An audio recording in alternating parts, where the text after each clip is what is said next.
Olá, você de casa, muito prazer aos internautas do Jornal Eletrônico Região News, em especial você que nos acompanha através das redes sociais. O assunto em pauta hoje é o transporte coletivo. Estamos na sede da empresa Vacaria Transportes para saber a respeito deste assunto. A empresa que trava uma batalha com a prefeitura para atualizar as planilhas de custo. Quero dizer a você e aos seus ouvintes que existe um contrato, que nesse contrato reza a correção anual, de acordo com planilha de custo apresentada. E isso a gente fez. Nós apresentamos uma planilha à prefeitura no início de dezembro, porque o mês de dezembro é o mês que se tem para discussão da planilha. Aprovada, ela vigora sempre a partir de 1º de janeiro e transcorre o ano seguinte todo. Só vamos falar no ano seguinte, no mês de dezembro. Essa planilha foi apresentada e eu não tive resposta. Segundo o empresário Moacir de Almeida Filho, o aumento no óleo diesel e no setor de peças elevaram essa planilha para mais de 30%. A empresa está cobrando uma atualização de aproximadamente 12% no valor da tarifa. E a prefeitura então orientou o empresário que entrasse na justiça para conseguir uma liminar e assim evitar desgastes do prefeito com a opinião pública. Tivemos de novo reunido com o senhor Luiz Cláudio, com o secretário Ortega, representando o prefeito, da qual eles me pediram que eu entrasse através dos trâmites legais, que seria a correção judicial. Porque eles entendiam, Marcos, que nesse momento uma pequena correção vinha atrapalhar, de certa forma, a imagem do prefeito perante o público. E fazendo isso através dos meios judiciais, isso isentaria a prefeitura. Então eu fui obrigado a entrar com um pedido de liminar para que concedesse esse aumento para mim, para a Vacaria Transporte. 3 itens que não tem como faltar numa planilha: folha de pagamento, o índice de correção salarial, no meu caso, peças, reposição de peças, e o óleo diesel. Até pouco tempo atrás, desses 3, a classificação era o índice de maior peso, o item de maior peso era a folha de pagamento. A folha sempre puxou as planilhas para cima. Em segundo, eram as peças. Peças de reposições da Mercedes, da Volvo, da Scania, para revisões dos ônibus. E terceiro, o óleo diesel. Isso mudou tudo, Marcos. Hoje, o item que compõe e que pesa mais nessa balança é o óleo diesel. Depois vem a folha e depois vem a peça. Então, você veja bem, de março de 2017 a final de setembro, início de outubro de 2017, nós tivemos uma correção de 35,8% no óleo diesel. Então, você, só com esse item, já dá para você fazer um cálculo aí, grosseiramente, o que impactou no preço da passagem. E quero deixar bem claro que vale transporte, transporte coletivo, não se calcula por quilômetro, se calcula por massa crítica, por pessoas, por usuário. Vou deixar um exemplo aqui. O valor que está sendo cobrado hoje de R$ 3,70, ele tanto faz utilizar dentro da área urbana, como se alguém quiser lá na aldeia, no Buriti, no Córrego do Meio, é R$ 3,70. Se alguém quiser ir lá no Quebra-Coco, é R$ 3,70. Se alguém quiser ir lá no Bolicho Seco, Marco, é R$ 3,70. Isso foi um acordo que fizemos na gestão do seu Ari, para que não tivesse preços diferentes. Não que a gente não tenha apresentado para eles na época. Nós tínhamos apresentado. Mas, para compor isso, então resolvemos trazer para nós esses custos e ter um preço único. Então, a gente fez isso. Quanto à correção de planilha de custo, eu acho que eles entenderam. E na história desse Brasil, eu não me lembro de, em 7 meses, o óleo diesel subir 35,8%. Nós temos uma Petrobras aí saindo do vermelho, que quem pagou as contas fomos nós, com os aumentos da gasolina e de diesel. Então você, usuário, você que usa, você que me ouve, É fácil você entender isso. Na correção da folha, subiu em torno de 7,5%. Peças, esses últimos 12 meses, tivemos um aumento acumulado aí na faixa de 25%. Então, você jogando isso na planilha de custo, que você tem que alimentar ela para ela te dar um resultado, ela te deu uma correção aí de quase de 12%. Diferente de uma inflação. Porque os itens que compõem, Marcos, a planilha de custo, são esses 3 que mais pesa. Pega esses 3 itens e utiliza só esses 3 para cálculo do IGPM, para vocês verificarem como gera a inflação. Caso a administração municipal queira criar enrosco com relação a essa nova planilha, esses custos adicionais com base nos últimos 12 meses, o que o senhor pensa em fazer para tentar resolver esse problema? Marcos, semana passada, conversando com os amigos, ele me disse o seguinte, algum deles me perguntou: Moacir, você tem uma solução muito fácil para resolver isso.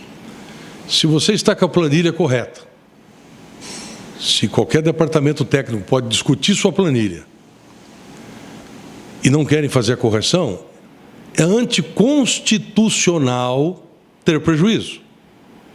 E eu já estou com prejuízo desde o ano passado. Então é só comunicar que você não tem condição de transportar mais ninguém enquanto não acontecer essa correção.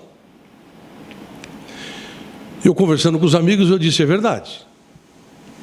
É uma forma bastante drástica de tomar e ter a solução.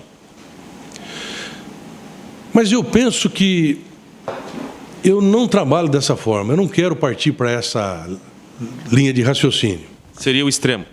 Seria o extremo. Veja bem, eu tenho observado, Marcos, que às vezes a Polícia Militar, a Polícia Civil, os professores, pessoal da Receita, da Fazenda, que às vezes eles não conseguem o índice de correção, e os bancos, os funcionários de bancos, então eles param, entram em greve, que é um direito deles, e ficam por um tempo indeterminado aí até que se acerte a correção. Mas quem perde com isso? Quem perde com isso é o transuinte, quem perde com isso é a população, quem perde com isso são as pessoas que não têm nada a ver com isso. E como eu tenho essa opinião, respondendo também para os meus amigos, eu não tenho essa intenção de parar, porque se eu tomar uma decisão de parar até o prefeito tomar uma decisão, e eu poderia, eu não posso trabalhar com prejuízo, eu também entraria nessa linha de raciocínio, ou seja, a população ficaria desguarnecida, uma JBS sem levar o teu pessoal para trabalho, frigorífico, a Coamo, enfim, a população estaria desassistida. E eles não têm nada a ver com isso. Então eu não quero entrar nessa linha de raciocínio. Eu vou continuar conversando, falando, usando os meios judiciais para que eu consiga, então, o resultado, acertando dentro de planilhas corretas e verdadeiras. Agora, se o prefeito está preocupado com a figura política dele, não seria um desgaste muito maior e o transtorno muito maior para a sociedade se eventualmente a vacaria parasse com o transporte? Seria sim. Por isso que eu acho melhor a gente continuar conversando, esclarecendo a população, mostrando os fatos, a verdade para a população, através do teu jornal, através de qualquer outro jornal, e desculpa, não é qualquer outro, até de um jornal sério como o seu, que eu tenho percebido, Marcos, que você, há um bom tempo, o que você relata no teu jornal eletrônico é verdadeiro. E isso é importante. Você tem credibilidade, como muitos outros aqui em Sidrolândia também tem. E também tem aqueles que falam sem saber, falam sem conhecimento. E para isso tem a voz da justiça, tem a voz da lei, para enquadrar esses tipos de pessoas, esses tipos de jornais eletrônicos que falam sem ter conhecimento. E aí precisa entender que pode o retorno ser o contrário, né, Marcos? No final da entrevista, o empresário, que é presidente do Lions Clube, atribuiu o impasse a questões políticas, retaliação, falta de gestão e vontade de resolver o problema. E manda um recado ao prefeito Marcelo Ascoli. Ninguém me procurou.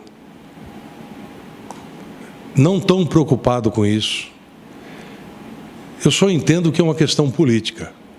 Acho que estão achando que dessa forma evitam que o Moacir possa ser um candidato ou coisa parecida. Eu sou apenas um empresário, eu trabalho, eu pago meus impostos. Você não sabe, Marcos, a dor de cabeça que tem me dado os enfeites natalinos. Eu não enfeito a minha empresa porque eu quero concorrer com prefeitura. Eu faço esse enfeite natalino resgatando a história do Natal, a simbologia do Natal perante as crianças, as famílias. Eu não faço isso para aparecer, para querer disputar com prefeitura. E isso tem incomodado de um tanto as prefeituras, ou a prefeitura. Então, eu já venho com esses problemas de tempo. O prefeito, por exemplo, se você me perguntar quem é o prefeito de Sidrolândia, eu sei que o nome dele é Marcelo Ascoli. E eu sei que ele é médico pediatra. Agora, talvez algumas outras pessoas da cidade possam dizer se realmente é o prefeito, porque a gente não sabe, a gente não consegue falar com o prefeito. Se você perguntar para mim, eu não sei se não é o Nilo Servo, ou se não é o secretário Luiz Cláudio, ou se é o senhor Ortega, ou se é a esposa do prefeito.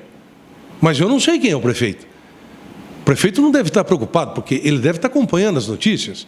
E uma empresa como a Vacaria, que gera impostos e emprego, e eu não tenho nada contra a pessoa dele, quem tem que se preocupar é ele mesmo. Se ele pretende ficar na história de Sidrolândia, é ele que tem que fazer o trabalho, afinal de contas ele é o prefeito. Eu só sei te falar uma coisa. Se saísse hoje na cidade um concurso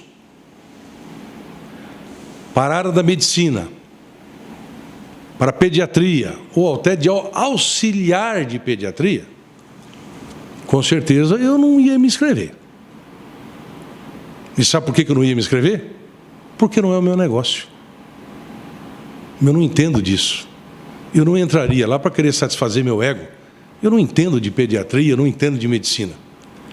E eu penso, Marcos, que está na hora de parar com essa brincadeira, parar de brincar com o município de Sidrolândia. As pessoas que, porventura, vieram a se candidatar, que tenha, no mínimo, respeito com a população de Sidrolândia.